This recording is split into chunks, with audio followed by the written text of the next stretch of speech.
महाराजांचा असून मराठी भाषिक भक्त समाजास सहज समजावे म्हणून हिंदी भाषेतून मराठी भाषेत रूपांतरित करण्यात आलेला आहे.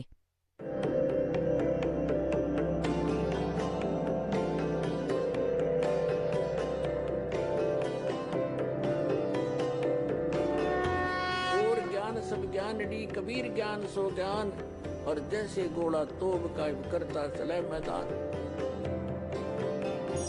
जगद्गुरु तत्वदर्शी संत रामपालजी महाराजांचे अमृत वचन सर्व पवित्र धर्मांच्या व पवित्र शास्त्रांच्या आधारावर.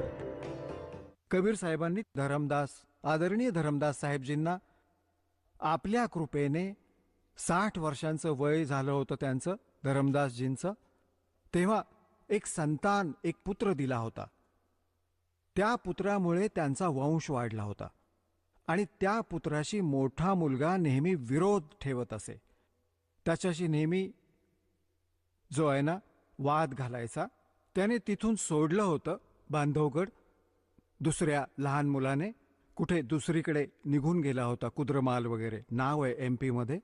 तर बांधवगडला तो आमच्या सोबत होता, तो आमचा सेवक. त्याने नंतर सांगितल्या दासांना या सर्व गोष्टी. तर त्याने जाऊन बांधवगडला एक महात्म्यासारखे कोणी दिसत होते, त्यांना विचारलं.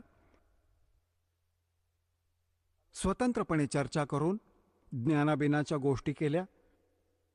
मग आम्ही तिथून निघालो वटवृक्ष बघायला. आम्ही वटवृक्षापाशी पोहोचलो तर तिथे एक महंत होते. अशी गादी टाकलेली होती आणि झोक्यावर बसले होते ते. आणि 1-2 त्यांचे सेवक होते, त्यांना झुलवत होते. तर त्यांच्याशी त्यांनी एकांतात चर्चा केली. आम्ही कुठे इकडे आपलं तिकडे बसलो होतो. त्यांना विचारलं की सारनाम काय आहे, सतनाम काय आहे. तो म्हणू लागला की बाबा मला तर काही माहिती नाही. माझ्या मामाजींचं दुकान होतं, माझे मामा राहत असत तिथे महंत. त्यांचा तर मृत्यू झाला. माझे तर लाकडाचं दुकान होतं, मला इथे बसवलंय. मला नाही ठाऊक इथे काय आहे. हो, एवढं नक्की आहे की त्या वटवृक्षाच्या बाबतीत त्यांना माहिती होतं, बाकी सारनामाच्या बाबतीत मला नाही ठाऊक. असं तिथे बांधवगडला त्या संतांना विचारलं. त्यांनी हेच उत्तर दिलं. कोणी काही सांगितलं, कोणी काहीच नाही सांगितलं. हा मंत्र आहे, तो मंत्र आहे. मग आम्ही पोचलो. बाकी अनेक ठिकाणी गेलो. मोठे मोठे जे कबीरपंथीचे होते, तर सगळीकडे फिरून आम्ही परत आलो. म्हणालो चल बाळा बघून येऊ, परमात्म्याचं स्थान आहे, चांगली गोष्ट आहे.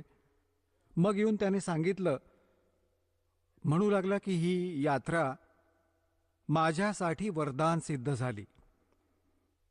मी म्हणालो की बाबा अशी काय गोष्ट आहे सांग. की मी इतका नालायक आणि नीच माणूस आहे. त्याने त्याची सगळी चूक कबूल केली. की मी हा विचार केला होता की कबीर तर परमात्मा आहेतच आहेत, कबीरजी, यात तर काही शंका कुशंका नाही, सर्व पुरावे तुम्ही दाखवलेत. तर माझी ही शंका होती की जर कबीरजी भगवान आहेत तर त्यांच्या पूर्ण पद्धतीने कबीर पंथाचे जे सर्व साधू संत आहेत ते तर परिपक्व असतील, अगदी ज्ञानी असतील, परिपूर्ण असतील.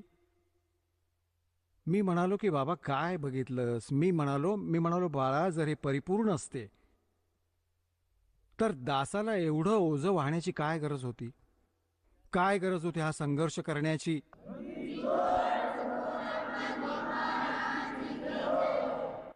या दासाला काय गरज होती मग या फंदात पडायची, जेव्हा सर्व सगळ्यांना सांगायची की यांचं ज्ञान चुकीचं, त्यांचं ज्ञान चुकीचं आणि हे ज्ञान खरं. और सभी बोली आत्मा भी नो सोचे रामपाल निंदा करता है, नंदक को और साची बताऊं. तर मग त्यानं सांगितलं की मी हे असं एकाला विचारलं की महाराजजी सारनाम काय आहे. त्याने काय सांगितलं की हातावर पीठ घे. एक कबीरपंथी जुन्या आश्रमातील 60-70 वर्षांचा म्हातारा, आणि तो म्हणाला की हातात पीठ घे आणि श्वासाच्या जवळ आण, आणि श्वासामुळे त्या पीठात काही डिस्टर्बन्स येता कामा नये, बस हेच समजून जा की सार शब्द आहे. तो म्हणू लागला आता माझं तर पोट भरून आलं, अशी दृढता आली आहे. हे भगवान, हे तर नुसते रिकामेच बसलेत, कोणाकडेच काही नाही. आणि मग त्याने सांगितलं की माझ्या मनात मी एवढा नालायक आहे, माझ्या मनात एवढा दोष आला होता. मी म्हणालो की काय हरकत नाही, तो तर येणारच आणि त्याचं निरसनही भगवान करतील, जे पुण्यात्म्यांवर दया करतील. तो दिवस आहे आणि आज त्या बालकाला असा दृढ विश्वास बसला आहे या दासाच्या या सर्व ज्ञानावर आणि त्याचं जीवन सफल झालं. नाहीतर परत मार खाल्ला असता कुठे. तर पुण्यात्म्यांनो, आता अशा भोळ्या आत्म्यांना अशा समस्या अजून येतील. एक अजून परिवार होता, राधास्वामी पंथातून आला होता सन 2003 मध्ये. संपूर्ण कुटुंब आलं इथे, दीक्षा घेतली करोंथा आश्रमात आणि चांगल्या दृढतेने भक्ती करीत राहिले. मग त्यांच्या मनातही हाच दोष निर्माण झाला, सर्व ज्ञान समजूनही, की बाबा आता दामाखेडामध्ये धरमदास साहेबजींच्या गादीशी संबंधित संत सांगितले आहे. कोणी माथे फिरू भेटला त्यांना दामाखेडच्या गादीचा कोणी भक्त, त्याने सांगितले त्यांना की संपूर्ण मोक्ष हवा असेल तर दामाखेडाच्या गादी असणाऱ्यांकडून मिळेल. कबीर साहेबांनी त्यांना वरदान दिलेलं आहे. अच्छा, त्यांना झाडा लावण्याचं वरदान दिले, झाडफूक करण्याचं. कबीर साहेबांनी तर तुम्हाला सांगितलंय की जो खरं नाम देईल त्याने मोक्ष मिळेल सतनामाने, वंशाने नाही, नादाने होईल. म्हणजे आजपर्यंत कितीही बघा, नादवाले जेवढे म्हणजे वचनाचे शिष्य, त्यांच्यामुळेच आपला पंथ उजागर झालाय. आणि ज्यांच्याकडे योग्य नाम आहे त्यांच्यामुळे मोक्ष होईल, कोणत्या पिढीने नाही. त्यांना ही गोष्ट पक्की वाटली. आता रामपाल तर काल 4-5 वर्षच झाली नाम देत आहेत आणि तो तर खूप जुना आहे म्हणतात. इथून सोडून तिकडे गेले धक्के खायला. त्यांना सतनाम प्राप्त झालेलं होतं. सारनाम तर मालक म्हणाले होते की जरा अजून उजेडात येऊ दे, मग लवकर द्यायला लागू, अजून जरा ताणून ठेवू, वेळ लांबवायचा आहे. तर त्यांनी जाऊन विचारलं की आम्हाला नाम द्या. जाऊन पोचले दामाखेडामध्ये. ते म्हणाले बा ठीक आहे, बसा, नाम देतो. त्यांनी ऐकवला पूर्ण शब्द. अजर नाम, अमर नाम, पाताळेश्वर सिंधू नाम, हेच हंसाचं काम. ते बघू लागले यांच्या तोंडाकडे. ते म्हणू लागले की सतनाम, सतनाम कोणतं असतं? तर म्हणे की हेच आहे, जे काय आहे ते फक्त हेच आहे. आता ते तिथून तर ओशाळलेले मांजर होऊन आले. त्यांनी एक स्कीम बनवली आणि कोणाकडून ऐकले की तिथं कबीर चौरा आहे काशीमध्ये, तिथे परमसंत भेटतील. तिथे धक्के खाल्ले. शेवटी ते भक्तिहीन झाले, इथूनही गेले. तर सांगण्याचा अर्थ हा आहे पुण्यात्म्यांनो, या काळाने तर खूप फासे टाकले आहेत, खूप बंधनं घातली आहेत. पण आता हे सर्व संपवावं लागेल. दास सर्व संपवेल आणि असं करेल या सर्वांना की यांच्याकडे कख नाहीये, यांच्या जोळ्या उलट्या करून दाखवेन. आता बघा,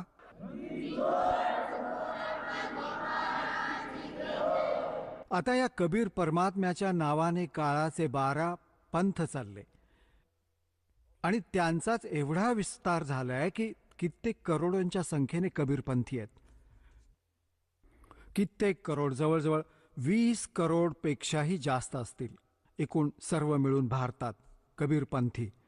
परंतु आहेत ते नकली, संताकडून प्राप्त ज्ञानयुक्त. ते ज्ञान पूर्ण नाही त्यांचं, ना त्यांच्याकडे भक्ती मार्ग. आता त्याच पंथांमधून एक अजून पंथ रुजला आहे, त्याला पारखी संत म्हणतात, पारखी पंथ.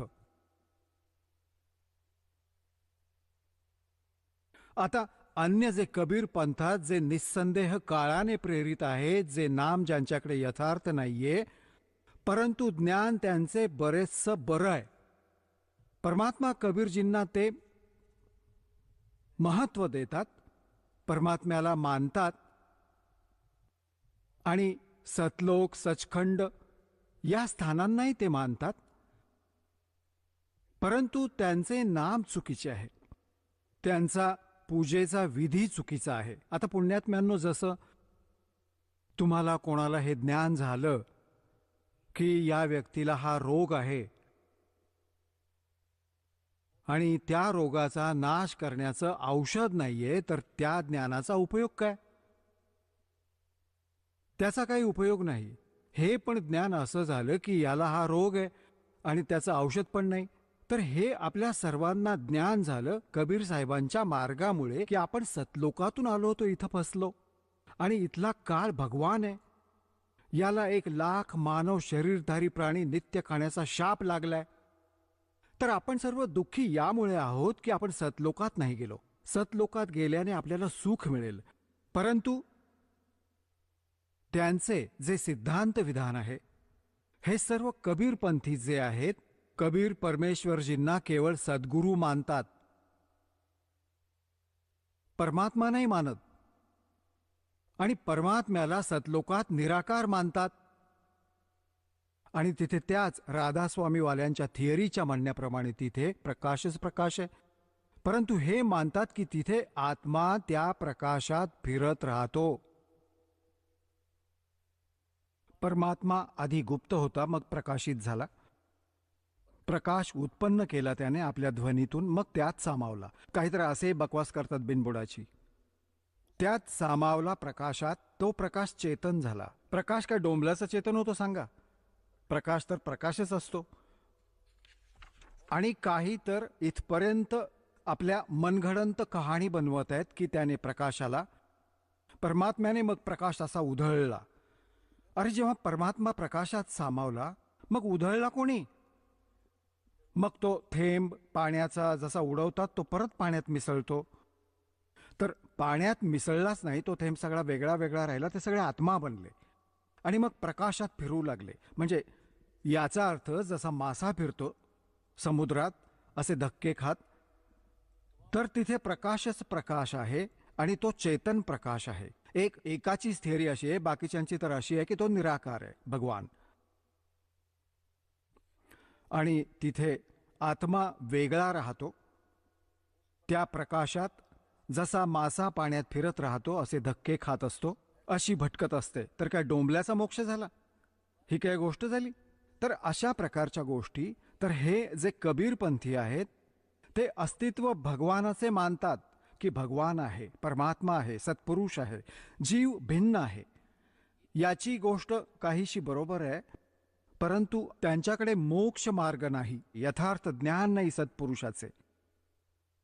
जसे आपल्याला आंब्याच्या वैशिष्ट्याचं ज्ञान झालं, आंब्याच्या की किती स्वादिष्ट फळ आहे आणि त्यात बी नाही, आंब्याच्या बीच्या जागी बाभळीच्या झाडाचं बीज दिलं आणि आस लावून बसलोत आपण आंब्याची, तर मग सगळीच गोष्ट बिघडली.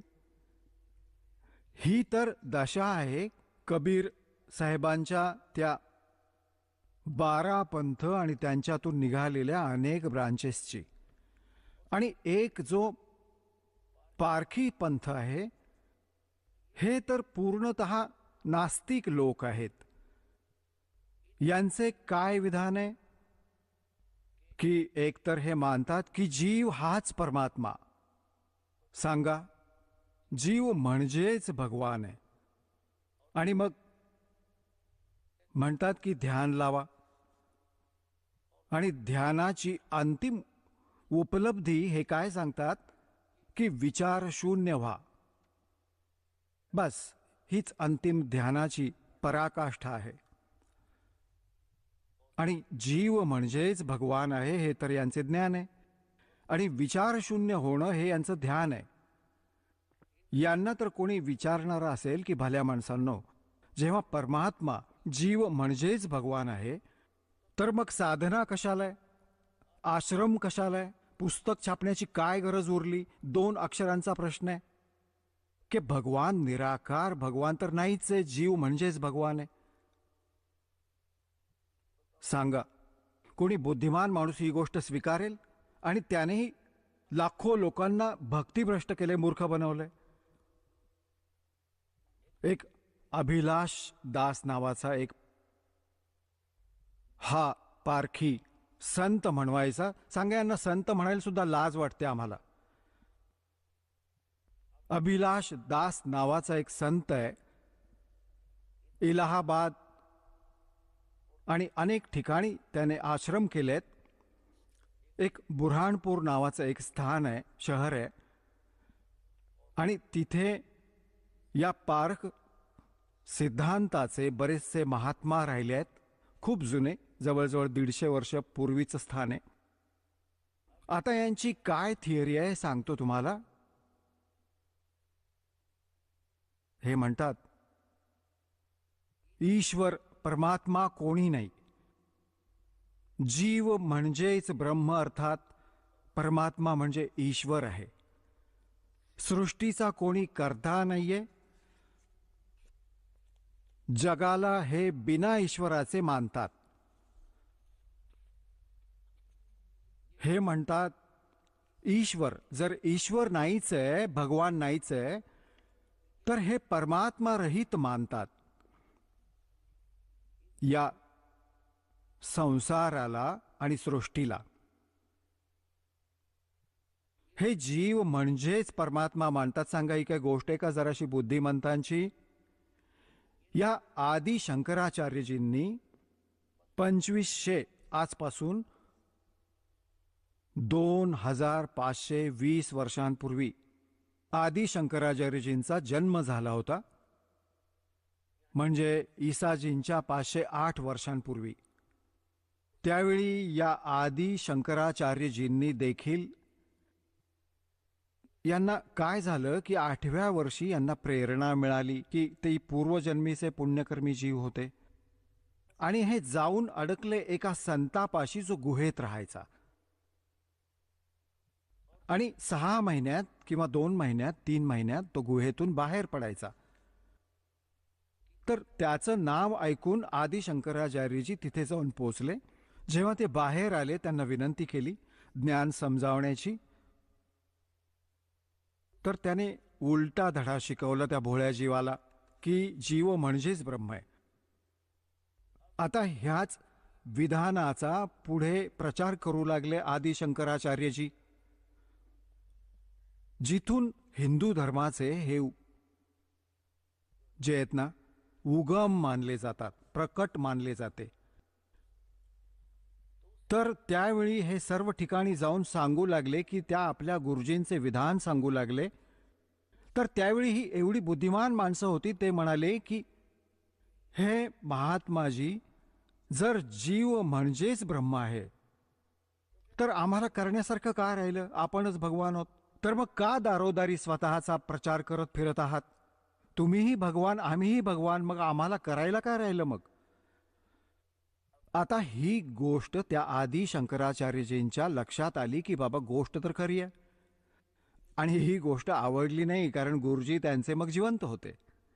आता ते विधान घेऊन पुढे जाणे हीच गुरु परंपरा होती त्यांची. परंतु त्यांनी स्वतःच्याच विचारांनी मग सांगितलं की तू श्रीकृष्णाची, श्री विष्णूची आणि श्री शंकर भगवानांची पूजा करत जा. किंवा परमात्म्याची दया होती. जर ती गोष्ट स्वीकारली गेली असती आपल्या पूर्वजांकडून, तर आज राम नाम कोणी घेतलं नसतं, सगळे नास्तिक झाले असते. आता हेच बीज आता रुजवत आहे हा अभिलाष दास नावाचा एक कबीरपंथी म्हणवणारा. कबीरपंथी म्हणवतो आणि कबीर साहेबांच्या विपरीत सर्व ज्ञान सांगतोय, म्हणजे हा नक्कीच काळाचा पक्का दूत आहे. आता पुण्यात्म्यांनो,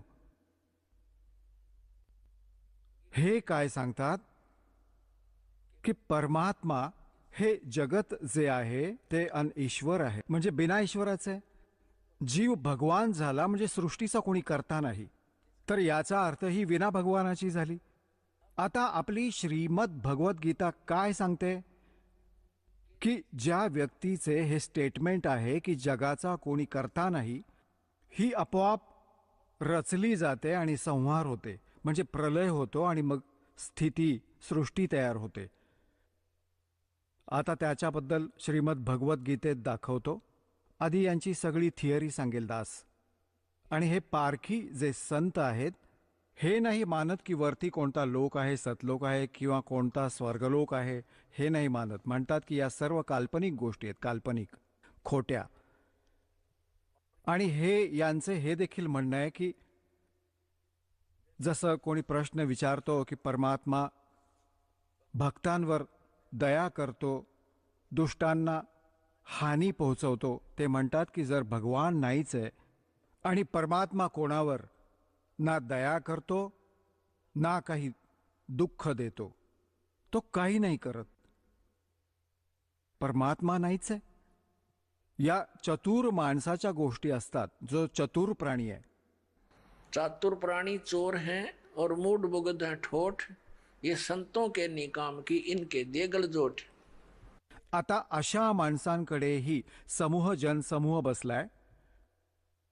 कमाल केली भगवान, किती श्रद्धाळू, किती भक्त आहेत, डोळे बंद करून बसलेत. गुरुजी जे सांगत आहेत ते योग्य आहे, अगदी बरोबर आहे. आता एवढे चतुर तर संतपद प्राप्त झालेले जीव असतातच, की एक सामान्य साधारण व्यक्ती जर कोरा कागद असतो त्यावर काहीही लिहा, त्याच्यावर तर तेच अंक अंकित होतात. तर अशा प्रकारे तो लाखो लोकांना बुडवून बसलाय. आता पहा, ही आहे श्रीमद भगवद्गीता आणि जयदयाल गोयंदका नाव यांचे अनुवादक आहेत. आणि ही कोणती आहे?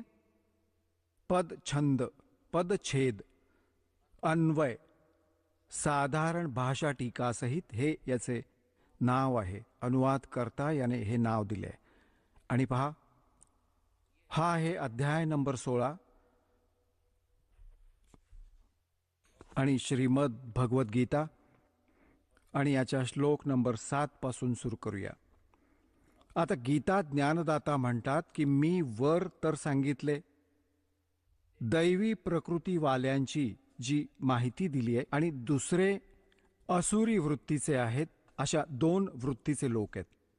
तर असुर स्वभावाची माणसे हा 7वा श्लोक. असुर म्हणजे राक्षस. स्वभाव असणारी माणसे प्रवृत्ती आणि निवृत्ती हे दोन्हीही नाही ओळखत. त्यामुळे यांच्यात ना आतली बाहेरची शुद्ध ना श्रेष्ठ आचरण आहे आणि ना सत्य भाषण आहे. ते खरे बोलत नाहीत, ते गोष्टी पालटतात, खोटे बोलतात. आता 8व्या श्लोकात पहा, अध्याय नंबर 16चा 8वा. ती असुर प्रवृत्तीची माणसे म्हणतात की जग आश्रयरहित आहे, संपूर्ण असत्य आणि विना ईश्वराचे. आपले आपण केवळ स्त्री पुरुषांच्या संयोगाने उत्पन्न आहे. केवळ काम हेच याचे कारण आहे, याशिवाय अजून काय. 9व्यात म्हणाले आहेत की ही मथ्या, या मिथ्या ज्ञानाचा अवलंब करून ज्यांचा स्वभाव नष्ट झाला आहे आणि ज्यांची बुद्धी मंद आहे, ते म्हणजे मंद बुद्धी, ते सर्वांचा अपकार करणारे कुकर्मी, क्रूरकर्मी, उग्रकर्मणा. उग्रकर्मणा म्हणजे निष्काम हे वायफळ बोलणारे कुकर्मी माणसे जगाच्या नाशासाठीच समर्थ असतात, प्रकट होतात, याचा अर्थ आहे. आता पुण्यात्म्यांनो, या पवित्र श्रीमद भगवद्गीतेने हे स्पष्ट केलं की तो राक्षस स्वभाव, असुर स्वभावाची माणसे असतात, जे हे म्हणवतात की कोणी भगवान नाही, म्हणजे सृष्टी अनईश्वर आहे, हे जग अनईश्वर आहे, याचा कोणी भगवान नाही. आता हे जे कबीरपंथी म्हणवतात, तसे तर याला कबीरपंथी म्हणायला दासालाही लाज वाटते. परंतु यांचे ज्ञान सार्वजनिक केल्याशिवाय जनतेला समजणार नाही की हे किती मिथ्या ज्ञानाचा प्रचार करतायत. ह्या अभिलाष दासजीने एक गीतासार लिहिलाय. याला कोणी विचारतं, जसे त्याचे भक्तही खूप इथे आले होते, आम्हाला भेटत राहत होते, त्यांच्याशी बोलणं व्हायचं, अजूनही होतं. तर ते काय सांगतात की त्या अभिलाषजींनी मोठी काही शेकडो पुस्तके लिहून ठेवली आहेत आणि गीतासारही लिहिलंय. ते गीतासार वाचलं दासाने. हे चतुर प्राणी असतात जे यांच्या या अज्ञान विधानात उलटे सुलटे करून जे समर्थन यांना जाणवते, ते तर हे घेतात आपल्या प्रमाणात आणि बाकी श्लोक सोडून देतात. श्रीमद भगवद्गीतेत 700 श्लोक आहेत आणि या भल्या पुरुषाने आपल्या अनुसार जे याला हवे होते, जे याला अनुकूल होते, ते फक्त सिलेक्ट केले, बाकी सोडून दिले. मग या अशा व्यक्ती, अज्ञानी माणसं काय म्हणतात की या गीतेत भेसळ आहे आणि योग्य सार काढून आम्ही दिले गीता सार. हे योग्य सार आहे गीतेचं. दाखवतो तुम्हाला, हे पहा पहा, हे आहे पुस्तक गीता सार. अभिलाष दास याचे अनुवादक. आता पूर्ण दाखवतो इथून.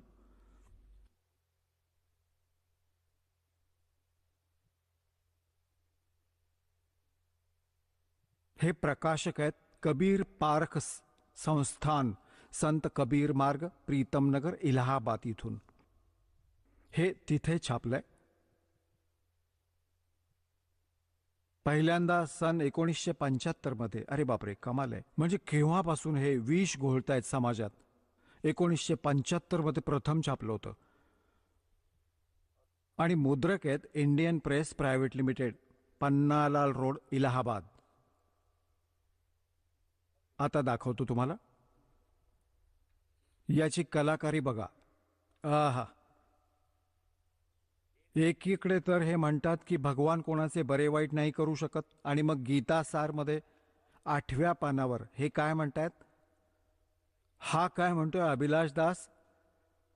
सर्वंकष भूमिका लिहून हा काय म्हणतो? गुरुदेव सर्वांचे मंगल करो. आणि हीच सदिच्छा. सांगा, एकीकडे तर असं म्हणतो की भगवान काही नाही करू शकत, मग गुरुदेव तुमचे कल्याण करतील, तुमचे गुरुजी मंगल करतील, सर्वांचं भलं करो. आहे की नाही यांच्या दुतोंडी गोष्टी? काही शेंडा बुडखा काही नाहीये. आता तर सुरुवात आहे यांची. कलाकारी दाखवतो. हे पहा, अध्याय नंबर 16चा याने अनुवाद केलाय स्वतःच्या या गीतासारमध्ये. अध्याय 16 आणि हे गीतासार आहे. याने 1 पासून हा 6वा श्लोक आहे. हा 6वा श्लोक आहे. याने काय केलंय याची बघा किती कलाकारी आहे. इथपासून दाखवावी लागेल थोडी. या चतुर माणसाने काय करून ठेवलंय? याने स्वतः अनुवाद केलाय. याने काय लिहिलंय? हे जे पुस्तक दासाने तुम्हाला दाखवलं होतं, गीता प्रेस गोरखपूर इथून प्रकाशित आहे, याला याने असं म्हटलंय की मी अनुवाद यातून घेतलाय, याचा अनुवाद घेऊन ठेवलाय आणि मग स्वतःच्या त्या अज्ञान विधानाला स्वतःचं अज्ञान विधान सिद्ध करण्याची कुचेष्टा केली आहे. बघा, तुम्ही पाहिलं होती की ही गीता आहे, गीता प्रेस गोरखपूर इथून. पदच्छेद, या गीतेचं हे नाव आहे. पदच्छेद, अन्वय आणि साधारण भाषा टीका सहित. आता हे पहा, हे गीतासार. या गीतासारच्या भूमिकेत याने काय लिहिलंय की गीता प्रेसच्या अन्वय पदच्छेद वाली गुटका गीता अर्थ समजण्यासाठी मदतपूर्ण आहे. याने यातून अर्थ घेतलाय, सहाय्यभूत झाली आहे. प्रत्यक्ष आणि अप्रत्यक्षपणे ज्यांच्या रचनांच्या सहयोगाने माझे हे कार्य पूर्ण झाले आहे, त्यांच्या प्रती मी मनापासून कृतज्ञ आहे. म्हणजे या पुस्तकातून याने अनुवाद घेतले आहेत आणि स्वतःच्या अज्ञानी विचारांना सिद्ध करण्याची कुचेष्टा केली आहे. आता आपण येऊया याने अनुवादित केलेल्या 16व्या अध्यायाच्या आणि 17व्या श्लोकात. हे गीतासार आहे. हे गीतासार आणि पान 203 वर. आता 7वा श्लोक याने कसा केलाय? असुरी स्वभाव असणाऱ्यांना हे नाही जाणत की काय केलं पाहिजे आणि काय नाही केलं पाहिजे. त्यांच्यात ना पवित्रता असते, ना उत्तम आचरण असतं आणि ना त्यांच्यात सत्यही असतं. सत्य नाही, सत्य भाषण. आणि यात सत्य भाषण लिहिलंय स्पष्टपणे. आता पुढे पहा. असुरी स्वभाव असणारे हे नाही जाणत की कोणत्या कार्यामध्ये प्रवृत्त झाल्याने भलाई आहे आणि कोणत्या कामापासून निवृत्त व्हायला हवे, अथवा कर्म मार्ग काय आहे आणि त्याग मार्ग काय आहे. हे कर्तव्य आणि अकर्तव्य बुद्धीने हीन असतात. ठीक आहे. यात लिहिलंय खाली, यातच, यांच्यात सत्यतेचा खूप अभाव असतो. असुरी स्वभावाची माणसं असतात, त्यांच्यात सत्यतेची म्हणजे खरेपणा नसतो, त्याची खूप कमी असते. 204 पानावर गीतासार. ते म्हणतात की हे जग मिथ्या तसेच आधाररहित आहे. याचा कोणी ईश्वर नाहीये. हा आपोआप जन्मला आहे. हा केवळ भोगांना भोगण्यासाठी आहे. याच्या व्यतिरिक्त अजून काय आहे? आता याने पहा पुढे स्वतःचे, हा तर जसाच्या तसा अनुवाद घेतलाय गीता प्रेसवाल्यांचा. आता याने ही वायफळ बडबड सुरू केली आहे स्वतःची. या श्लोकात वास्तविकपणे जे लोक कोणत्याही प्रकारची चेतन सत्ता नाही मानत, ती माणसे, जी माणसे विश्वाला केवळ भोगाची वस्तू समजतात, दुराचारात व्यस्त असतात, त्यांना आसुरी संपदा युक्त म्हटले आहे. जगत करता ईश्वर न मानणे आसुरी संपदा नसून जर तो अध्यात्मवादी किंवा सदाचार पर्याण आहे. आता पहा, याला काय म्हणायचं आहे? गीतेचा हा श्लोक घेणं याला यासाठी अनिवार्य वाटलं की कुणी शिष्याने जर हे नंतर वाचलं तर याची आधीच सारवासारव करून ठेवावी. याला काय म्हणायचंय की आसुरी स्वभावाची माणसं ती नसतात जी सृष्टीला भगवान रहित मानतात. ते नसतात. ते असतात जे दुराचारी असतात, जे सृष्टीला, जेव्हा इथे स्पष्ट लिहिलंय गीताजींमध्ये की जे याला परमात्मा रहित मानतात, सृष्टीला, की याचा कोणी करता नाहीये आणि ईश्वर त्यालाच म्हणतात. तर हा काय म्हणतो? ही तर गोष्ट ठीकच आहे, गीताजीमध्ये लिहिलंय की असुरी स्वभाव असणारे या सृष्टीला ईश्वर रहित मानतात, परमात्म्याला याचा करता नाही मानत. याला असे म्हणायचंय की गीताजीच्या या 16व्या अध्यायात 7 पासून 9 पर्यंत यात त्या लोकांना असुर म्हणजे राक्षसी स्वभावाचं नाही म्हटलंय, जे भगवान याचा करता नाही मानत या विश्वाचा. त्यांना म्हटलंय जे दुराचारी आहेत. आणि यात स्पष्ट आहे, बघा वाचून, तुम्हाला दाखवतो. कारण की पुण्यात्म्यांनो, याचे इंग्रजी दास समजू शकतो, पण या भोळ्या भाबड्या जीवांची तर याने दिशाभूल केलीच आहे किती शेकडो वर्षांपासून. हे पहा, हे गीता प्रेस गोरखपूरहून प्रकाशित. यात स्पष्ट केलं आहे, 16व्या अध्यायाच्या 8व्या श्लोकात म्हटलंय, हे ती आसुरी प्रवृत्तीची माणसे म्हणजे राक्षसी स्वभावाची माणसं म्हणतात की जग आश्रयरहित आहे, पूर्णपणे असत्य आणि विना ईश्वराचं आहे. विना ईश्वराचं आपोआप स्त्री पुरुषांच्या संयोगाने उत्पन्न होते. आता पुण्यात्म्यांनो, या त्या राक्षसी स्वभाव असणाऱ्या माणसांपैकी एक गुण हा देखील आहे की जे या विश्वाला विना ईश्वराचे मानतात. आणि हा काय सारवासारव करायचा प्रयत्न करतोय पहा. आणि मग काय उदाहरण घेतलंय याने? गीता बघा, गीतासार, अभिलाष दासाचे गीतासार. हे पहा, अध्याय नंबर 16 मधील याने काही श्लोक घेतले आहेत, त्यातील हे गीतासार, पान नंबर 204 वर आलो आपण. याला काय म्हणायचं आहे की जगत करता ईश्वर न मानणे, जगताचा करता ईश्वर न मानणे आसुरी वृत्ती नाही. हा स्वतःच सारवासारव करतोय की स्वतःलाच टाळायचा प्रयत्न करतोय इथे. आणि इथं काय सांगतोय की वास्तवात हा काय सांगत आहे की जर तो अध्यात्मवादी किंवा सदाचार प्रवीण आहे, म्हणजे अध्यात्मवादी आहे ना, जो भगवंत, मग अध्यात्म कशाला म्हणतात? परमात्माबद्दलची माहिती. याला म्हणायचंय अभिलाष दासला की जो परमात्म्याला करता नाही मानत आणि जे अध्यात्म म्हणजे मार्गी लागले आहेत ते आसुरी स्वभावाचे नाहीच सांगितले गीतेत. आता सांगा, त्याचा अध्यात्म काय डोंबलाचं राहिलं? जो म्हणतो भगवानच नाहीये, काय डोंबलाचं अध्यात्म राहिलं? मग काय उरलं मग अध्यात्म याच्याकडे? आणि मग पुढे काय म्हणतो याच पॉइंटवर पहा. पुढे याच 204 पानावर आहे. वास्तवात तर जग अनादी आहे. याचा करता उभं करणं ही मनाची कल्पना आहे. केलं स्पष्ट अभिलाषदासजींनी की याचा कोणी करता उभा केला, कोणी सांगितलं की याचा रचनाकार आहे, तर ती केवळ एक बनावट गोष्ट आहे, कल्पना आहे. ईश्वर लोकांच्या मनातील एक काल्पनिक दिवा आहे, म्हणजे बनावट गोष्टी आहेत सगळ्या. त्याची आवश्यकता तेव्हा संपते जेव्हा सर्वरूप ज्ञानरूपी सूर्य सर्वांच्या हृदयात उगवेल. हे सर्व ज्ञान काय सांगत आहे की हे माना की मी शरीर नाहीये आणि हा हाडामासाचा पुतळा शरीर आहे. यात हे रक्त फिरत आहे आणि जीव तर यापेक्षा वेगळा आहे. बस हे त्याचं स्वतःचं रूप माना. तो मुक्त झाला. आणि मग समाधी लावायला सांगतात की समाधी ही अशी लावा की शरीर नाहीये, तू हाडामासाचा पुतळा नाहीये, तर मन पण नाहीयेस.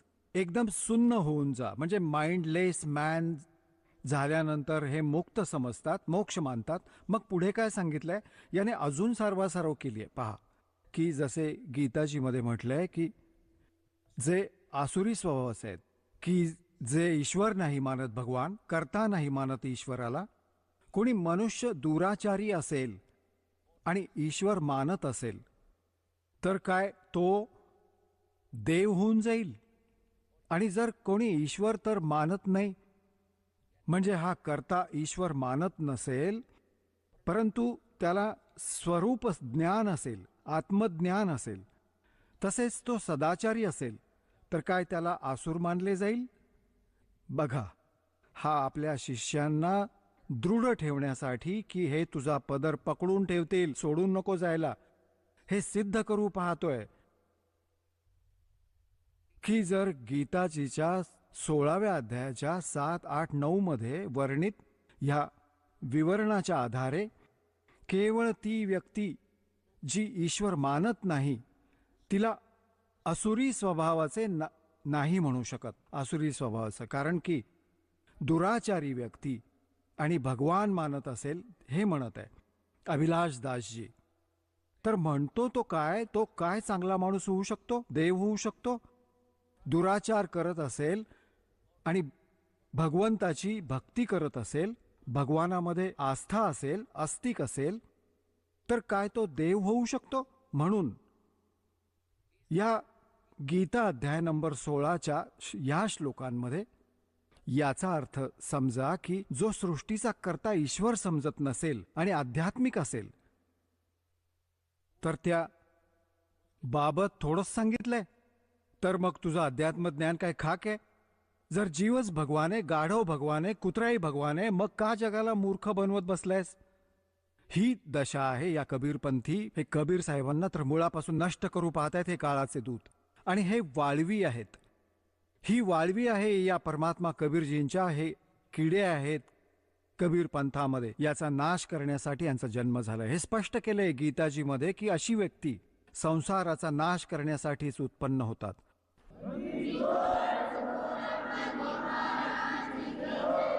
आणि कबीर साहेबांचे ते ज्ञान, ते बीजक ज्ञान हा काय समजणार जेव्हा ते फायनलच केले की भगवान नाहीये. तर त्याविषयी सूक्ष्म वेदात म्हटलंय की बीजक की बाता कहेंगे, बीजक नाही आथ, ये पृथ्वी डोबण उतरने का क्या मीठी बात. आता पहा, पुन्हा बघून घ्या हा 16वा अध्याय गीतासार. या अभिलाष दासाचेच विचार हे पहा. हा काय म्हणतो की एखादा माणूस दुराचारी असेल आणि ईश्वराला मानत असेल, त्याच्यात आस्था असेल, तर काय तो देव होऊन जाईल. आणि जर कोणी ईश्वर तर मानत नसेल, परंतु त्याला स्वरूप ज्ञान, आत्मज्ञान असेल, तसेच तो सदाचारी असेल, तर काय तो असुर मानला जाईल. बघा की वास्तवात तर जग अनादी आहे. हे अभिलाष दासाचे विचार आहेत. याचा करता उभा करणं ही मनाची कल्पना आहे. याचा कोणी भगवान नाहीये. याला रचणारा ईश्वर लोकांच्या मनाची कल्पना आहे. आणि इथे पहा जगत करता ईश्वर न मानणे आसुरी स्वभाव नाहीये. जर तो अध्यात्मवादी आणि सदाचार परायण असेल, हा स्वतःची सारवासारव करत आहे, स्वतःची आरती स्वतःच ओवाळत आहे, की जे भगवान जगाचा करता ईश्वर मानत नाहीत ते असुरी स्वभावाचे नाही म्हणता येणार. जर त्याच्यात अध्यात्मवाद आहे, आध्यात्मिक आहे, सदाचारी आहे. आणि मग इथे काय म्हणत आहे की कोणी व्यक्ती दुराचारी असेल आणि ईश्वर मानत असेल तर काय तो भला माणूस होऊ शकतो? काय तो देव होऊन जाईल? जर कोणी ईश्वर मानत नसेल म्हणजे अभिलाष दास, परंतु त्याला स्वरूप ज्ञान असेल, स्वरूपाचे ज्ञान असेल, आत्मज्ञान असेल आणि तो सदाचारी असेल तर तो काय असुर मानला जाईल? आता याच्या या जगाचा करता न मानणे असुर स्वभाव नाही. जर तो अध्यात्मवादी आणि सदाचार, मग म्हणतोय की वास्तवात मग काय सांगितलं याने? इथे सांगितलंय की वास्तवात तर जग अनादी आहे, याचा करता उभा करणं ही मनाची कल्पना आहे. हा करता नाहीये कुणी, भगवान नाहीये कुणी. आणि ईश्वर लोकांच्या मनाची कल्पना. जर त्याची आवश्यकता संपुष्टात येते जेव्हा त्याला स्वरूपाचं ज्ञान होतं, मग हा म्हणतो की कोणी व्यक्ती दुराचारी असेल आणि ईश्वराला मानत असेल तर काय तो भला माणूस होईल, देव होईल? आणि जो ईश्वराला मानत नसेल, ईश्वर नाहीच आहे आणि त्याला स्वरूप ज्ञान, आत्मज्ञान असेल, सदाचारी असेल तर काय तो असुर होईल?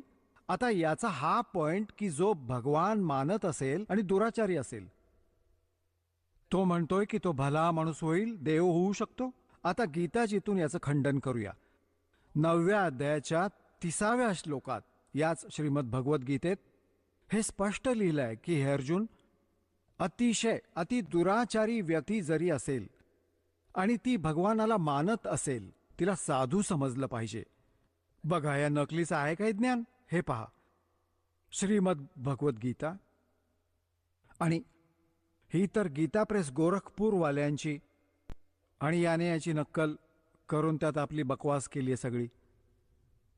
हे पहा, अध्याय नंबर 9 आणि याच्या श्लोक नंबर 30 मध्ये म्हटलंय, जर कोणी अतिशय दुराचारी ही अनन्य भावाने माझा भक्त होऊन मला पूजत असेल तर तो साधू मानण्यायोग्य आहे. आता सांगा,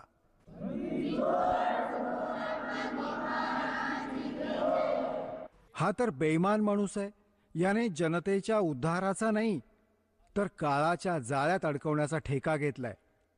आता सूक्ष्म वेदात म्हटलंय की कि कुष्टी हो वै संत बंदगी कीजियो, हो वैश्या के विश्वास चरण चित दीजियो. परमात्म्याने म्हटलं आहे की जरी एखाद्या भक्ताला कोड झाले असतील, कितीही दुःख असेल कर्माचं, आणि तो भक्ती मार्गाला लागला असेल तर त्याचा तिरस्कार नका करू, त्याचा दुस्वास करू नका, त्यालाही प्रेम द्या. तो भक्ती करत आहे, तो भक्त झाला. आणि वेश्येचा विश्वास, भगवानावर श्रद्धा असेल, भगवानाला मानत असेल वेश्या, म्हणतात तिच्याकडे चांगल्या नजरेने पहा, तिचं नशीब घडवा त्या मुलीचं.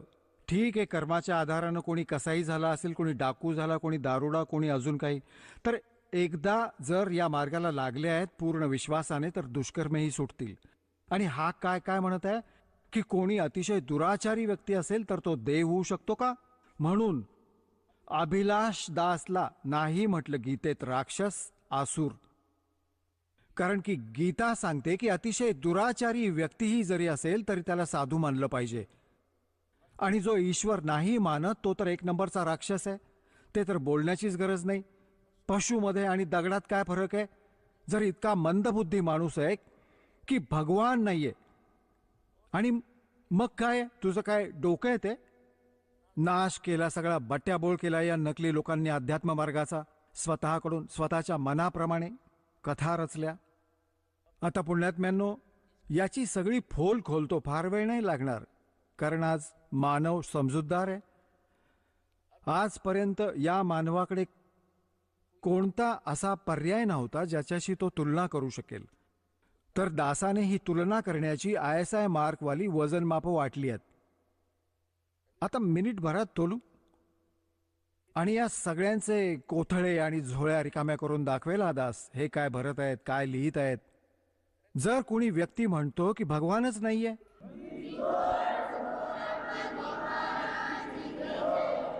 आता परमात्मा म्हणतात अशा व्यक्ती परमात्म्याच्या शत्रू असतात, द्रोही असतात.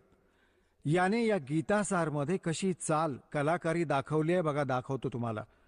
याने गीतासार लिहिलंय अभिलाष दासजीने, बघा गीतासार. आता बघा याची चतुरता दाखवतो. अध्याय नंबर 8चे याने सार काढले, बाकी श्लोक सोडून दिले. गीताजी अध्याय 8चे श्लोक 1 ते 4 सोडून दिले. हे पहा, 1:1 याने कुठून 5 पासून सुरुवात केली, 8 मधील. अरे वा, जी व्यक्ती श्री भगवान म्हणाले, जर जीव भगवान आहे तर हा भगवान कुठून आला मग? जी व्यक्ती मृत्यूच्या समयी फक्त माझेच स्मरण करत ते शरीर सोडून जाते, ती माझ्या स्वरूपाशी एकरूप होते, यात संदेह नाही. आता यात स्वतःची आडकाठी घातली आहे ना, इथे मध्येच 6 आणि 7 घेतले, 6 पर्यंत घेतले आणि 7 पर्यंत घेतले. हे पहा, आणि मग 8वाही घेतलंय याने. काय घेतलंय? हे पार्थ, जो मनुष्य अभ्यासाने मनाला योगामध्ये जडवून परम दिव्य पुरुषाचं निरंतर चिंतन करत राहतो, जो चित्त इतरत्र भटकू देत नाही, तोच त्याला प्राप्त करतो. आता सांगा, या गीतेत एकतर गीता ज्ञानदाता स्वतः म्हणत आहे 8व्या अध्यायाच्या 5 आणि 7 मध्ये तर स्वतःबद्दल, आणि 8व्याच्या 8, 9 आणि 10 मध्ये कोणा दुसऱ्याबद्दल बोलत आहे. पुढे पहा, याने परत 9 पासून 13 पर्यंत सोडून दिले. 8व्याच्या पुढे याने पाहिले तर पकडला जाईल ना. फक्त 8व्यात गोळवून ठेवलंय, याचा यथार्थ अनुवाद नाहीये हा. याने परत 9 पासून 13 परत सोडून दिले. जिथे हा पकडला जाणार होता ते वगळले, पुढचे घेतले. अच्छा, हे 9व्यामध्ये पहा, अध्याय नंबर 9 गीता सारचा. याने काय केलंय? अध्याय 9चे 1 ते 20 श्लोक सोडून दिले. वा रे देवता, 21 पासून सुरू केलं, ठीक आहे.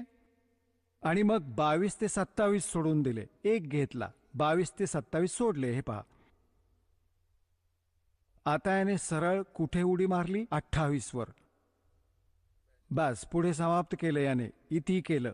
आणि यात 30, यात सगळे 29 पासून मग 28 घेऊन 29 ते 34 सोडून दिले.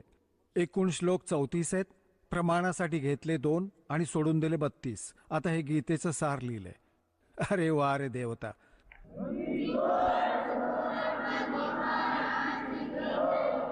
श्रीमद भगवत गीतेच्या अध्याय नंबर 15 मध्ये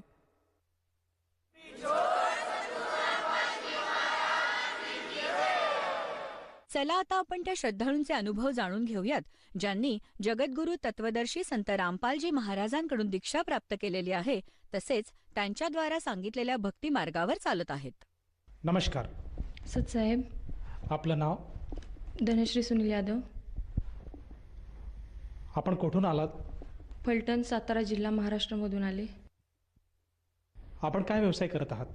मी आत्ता जस्ट इंजिनिअरिंग कंप्लीट केलेलं आहे, इलेक्ट्रॉनिक्स अँड टेलिकम्युनिकेशनमधून. संत रामपालजी महाराजांची गुरुदीक्षा आपण कधी घेतली? 27 सप्टेंबर 2015 मध्ये घेतली. संत रामपालजी महाराजांची गुरुदीक्षा घेण्या अगोदर आपण व आपला परिवार कोणती भक्ती साधना करत होतात? संत रामपालजी महाराजांची भक्ती घेण्या अगोदर मी जे पारंपरिक हिंदू देवतांची जी भक्ती आहे, जे घरातले लोक करत होते, माझे फॅमिली मेंबर्स, ते मी भक्ती करत होते. त्यातले त्यात मी गणेशजींना खूप मानत होते. गणेशजींचे अभिषेक करणे, त्यांची उपवास चतुर्थी करणे आणि हे सगळं करत होते. त्याचबरोबर जे लेडीज घरामध्ये, माझी आई, आजी, काकी, जे लक्ष्मीचे व्रत मार्गशीर्ष महिन्यामधले करत होते, ते मी 4थीत असल्यापासून ते मार्गशीर्ष उपवास गुरुवारचे असतात ते मी करत होते. जसं तुम्ही सांगत आहात की आपण लहानपणापासूनच भक्तिमार्गात होतात. आपल्या घरामध्ये जी पारंपरिक भक्तिसाधना आहे किंवा जी भक्तिविधी आहे तीच आपण करत होतात. तर मला असं विचारायचं आहे की संत रामपालजी महाराजांच्या ज्ञानाबद्दल आपल्याला माहिती कशी कळाली आणि आपण त्यांच्या मार्गात कसे आलात? जे माझे काका आहेत ते मिलिटरीमध्ये आहेत, म्हणजे मिलिटरीमध्ये होते. त्यांना त्यांच्या मित्रांनी जे परमात्मांचं ज्ञान आहे ते सांगितलं. त्यांनी नामदीक्षा घेतली आणि त्यांनी नंतर आम्हाला घरी येऊन आम्हाला म्हणजे दीक्षाबद्दल सांगितलं, परमात्मांबद्दल सांगितलं आणि ज्ञानगंगा पुस्तक दिलं. आम्ही ते पुस्तक नंतर वाचायला सुरुवात केली आणि मग ते पुस्तक वाचल्यानंतर आम्ही नामदीक्षा घेतली. जसं तुम्ही सांगत आहात की आपले जे काका आहेत त्यांनी आपल्याला सर्वप्रथम संत रामपालजी महाराजांच्या ज्ञानाबद्दल माहिती दिली आणि ज्ञानगंगा हे पुस्तक आपल्याला वाचायला सांगितलं. त्याप्रमाणे आपण ते पुस्तक वाचलं आणि त्यातलं जे ज्ञान आहे ते आपल्याला पटलं आणि आपण संत रामपालजी महाराजांची नामदीक्षासुद्धा घेतली. तर मला असं विचारायचं आहे, जेव्हा आपण संत रामपालजी महाराजांची नामदीक्षा घेतली त्यामुळे आपल्याला व आपल्या परिवाराला काय काय लाभ प्राप्त झालेत? सर्वप्रथम माझ्या आईचं लग्न झाल्यापासून तिच्या पोटामध्ये जे दुखत होतं, त्या पोटामध्ये डॉक्टरने तिला सांगितलं होतं की गाठ आहे म्हणून. त्या गाठचं ऑपरेशन केलं होतं, तरीही कंटिन्यू तिच्या पोटामध्ये दुखत होतं. बाबा वगैरे असतात जे, त्यांच्याकडून खूप काही केलं. देवी देवतांची जी भक्ती अगोदर करत होतो, त्यांचे यात्रा वगैरे सगळं केलं, तरी काही लाभ भेटला नव्हता. मग संत रामपालजी महाराजांच्या चरणामध्ये गेल्यानंतर मग आम्ही परमात्मांना अरदास लावली आणि मग परमात्मांनी आम्हाला तिथून सांगितलं की परमात्मा दया करेंगे. तेव्हापासून माझ्या आईच्या पोटात आजपर्यंत दुखत नाही, दुखायचं बरं झालं आहे. या व्यतिरिक्त आपल्याला आणखीन काही लाभ प्राप्त झालेत का? या व्यतिरिक्त जो मला सर्वात मोठा लाभ झालेला आहे तो म्हणजे माझ्या पायाला एक किडा चावला होता. त्याचे पिंपल्स आलं होतं, एक फुटकुळी आली होती, ती मोठी मोठी होत गेली आणि त्याचा मोठा पाय सुजला माझा. आणि मग आम्ही स्किनच्या डॉक्टरकडे गेलो. त्या डॉक्टरांनी मला एक मलम आणि मेडिसिन दिले आणि सांगितलं राहील म्हणून. पण त्या दरम्यान मला ताप यायला सुरुवात झाली होती आणि तेवढा ताप झालेला की मला त्या रात्री, ज्या दिवशी मला ताप यायला सुरुवात झाली तेव्हा मला उलट्या झाल्या आणि उलट्या एवढ्या झाल्या की मी रात्रीपासून जे पहाटे 4 वाजेपर्यंत मी उलट्या करत होते. त्यामुळे माझ्या शरीरातली पाण्याची लेवलसुद्धा कमी झाली होती, माझा HB कमी झाला होता. त्यामुळे मला डोळ्यावर परिणाम झाला आणि डोळ्याला दिसायचं कमी आलं. ते रात्रीपासून यायला सुरुवात झाली होती. सकाळी मला पूर्ण दिसायचं, डाव्या डोळ्यांनी दिसायचं बंद झालं आणि म्हणून ताप येत होता. त्याच्यामुळे आम्ही MD डॉक्टरकडे गेलो. MD डॉक्टरकडे गेल्यानंतर त्यांनी इंजेक्शन दिलं, मेडिसिन्स दिले आणि डोळ्याचं असल्यामुळं त्यांनी मला डोळ्याच्या डॉक्टरांकडे जाण्याचा सल्ला दिला. आम्ही डोळ्याच्या डॉक्टरांकडे गेलो. डोळ्याच्या डॉक्टरांनी सांगितलं की हे एवढ्या यंग एजमध्ये कोणालाही होत नाही, हे हजारात केस अशी असते की त्याला हा झालेला आहे. डोळ्याच्या डॉक्टरांनी माझं स्कॅन करून घेतलं. स्कॅन केल्यानंतर त्यांना समजलं की माझ्या डोळ्यामध्ये डोळ्याची जी नस असते त्याच्यामध्ये गाठ झालेली आहे आणि ती गाठ चे गॅरंटी वगैरे देऊ शकत नव्हते की ते मला पुन्हा पहिल्यासारखं दिसायला लागेल म्हणून. आणि मग मला नंतर त्यांनी बाहेर जाण्यासाठी सांगितलं होतं. माझ्या वडिलांना सांगितलं की हिला कधीच दिसणार नाही म्हणून, त्यासाठी आपण प्रयत्न करूयात. मेडिसिन दिलेले आहेत, पण त्यानंतर मला सांगितलं की जी नसमध्ये ब्लॉकेज झाले आहे त्यामध्ये तुम्हाला इंजेक्शन देऊन ती ब्लॉकेज काढलं जाईल. इंजेक्शनद्वारे नाही झालं तर आपल्याला ऑपरेशन करावं लागेल. हे सांगितल्यानंतर वडिलांनी माझ्या परमात्मांना अरदास लावली. अरदास लावल्यानंतर परमात्मांकडून उत्तर आलं की दया करेंगे परमात्मा. त्या महिन्यामध्ये माझे डोळ्याचं मला हळूहळू दिसायला लागलं. डॉक्टरांनी तर आश्चर्य केलं होतं की मेडिसिनद्वारे आम्हाला तर ऑपरेशन करावं लागणार असं सांगितलं होतं, पण लगेच दिसायला लागल्यानंतर मग त्यांनी आश्चर्य केलं. त्यांनी मेडिसिन वगैरे तशाच चालू ठेवल्या. मला कंप्लीट 1 महिन्यामध्ये दिसायचं पुन्हा पहिल्यासारखं दिसायला लागलं. मी आज जे जग पाहते ते सर्व संत रामपालजी महाराजांनीच दाखवलेलं आहे आणि ते आजपर्यंत मी पाहत आहे आणि यापुढे पण परमात्मांच्या दयेने मी पाहत राहीन. जसं तुम्ही सांगत आहात की आपल्याला काही इन्फेक्शन झालं होतं पायाला आणि त्या इन्फेक्शनद्वारे ते जे इन्फेक्शन आहे ते पूर्णपणे आपल्या डोळ्यापर्यंत गेलं आणि आपली दृष्टी गेली होती. तर मला असं विचारायचं आहे, यासाठी आपण काही टेस्ट किंवा काही मेडिकल्स केले होते का? हां, मी जे टेस्ट केल्या होत्या, ब्लडच्या टेस्ट, मला ज्या डॉक्टरांकडे मी जाईल त्या डॉक्टरांनी मला ब्लडची टेस्ट करायला सांगितली होती. त्या ब्लडच्या टेस्टमध्ये तर काही निघत नव्हतं, पण जे मला ब्लॉकेज झालं डोळ्याला सांगितलं ते मला ब्लॉकेज हार्टमध्ये झालं असेल असं डॉक्टरांनी सांगितलं. त्यामुळे मला ECG करायला सांगितला होता, जो हार्टचा ECG सुद्धा मी केलेला आहे. हार्टमध्ये ब्लॉकेज निघालं नाही पण डोळ्यामध्ये होतं, त्यामुळं मग ते मला दिसत नव्हतं. परमात्माने सांगितलंच होतं दया करेंगे. परमात्माने माझी दृष्टी परत वापस आणली आणि स्कॅनिंग, माझ्या डोळ्याचं स्कॅनिंग जे केलं, रिपोर्ट आला जो मी बरी झाल्यानंतर, तो रिपोर्ट डॉक्टरांनी बाकीच्या रेफरन्ससाठी सुद्धा ठेवलेला आहे आणि रिपोर्टसुद्धा तो माझ्याकडे आहे. मी पुरावा म्हणून दाखवू शकते. ह्याच्यामध्ये दिसत आहे, हा डोळ्याचा रिपोर्ट आहे. माझ्या डाव्या डोळ्याला ब्लॉकेज दाखवलेलं आहे. तुम्हाला दिसेल तिथं गोल केलेला आहे. तिथं माझं ब्लॉकेज होतं, ती नस ब्लॉक झालेली होती. आणि असं परमात्माने माझ्यावरती सर्वात मोठी दया केलेली आहे. हे जग सगळं मी संत रामपालजी महाराजांमुळेच बघत आहे. मला वाटले नव्हते मी कधी हे जग पाहू शकेन माझ्या डोळ्यांनी. हे परमात्मांमुळेच मला संत रामपालजी महाराजांमुळे बघायला भेटलेलं आहे.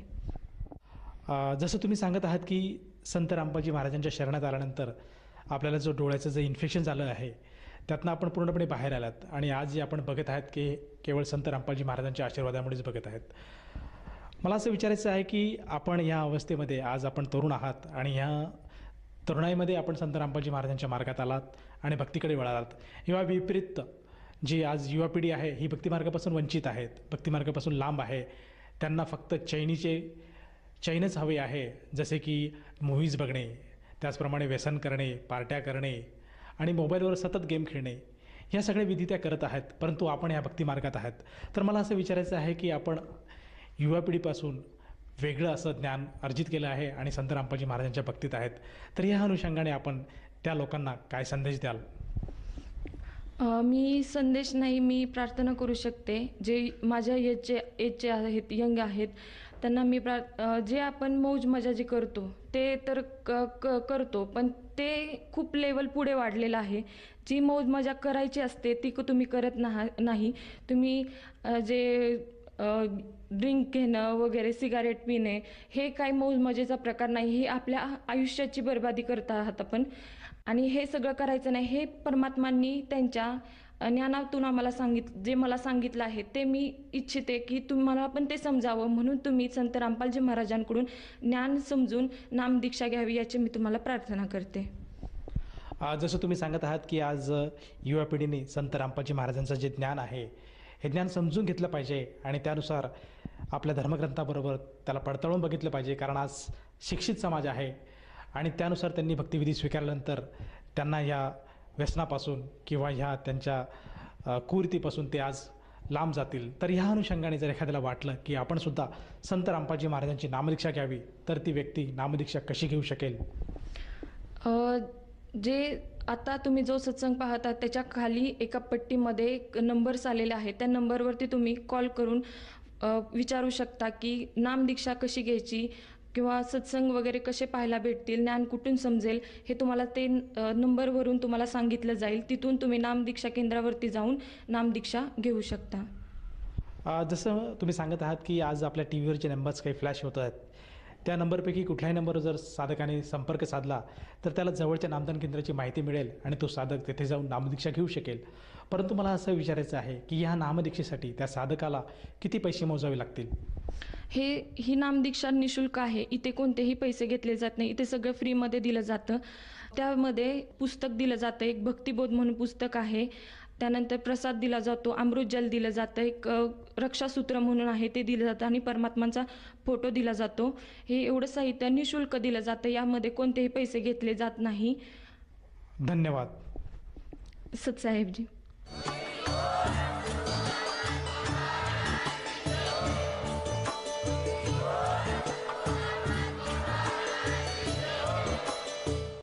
आपण ऐकत होता जगद्गुरु तत्वदर्शी संत रामपालजी महाराजांचे मंगल प्रवचन.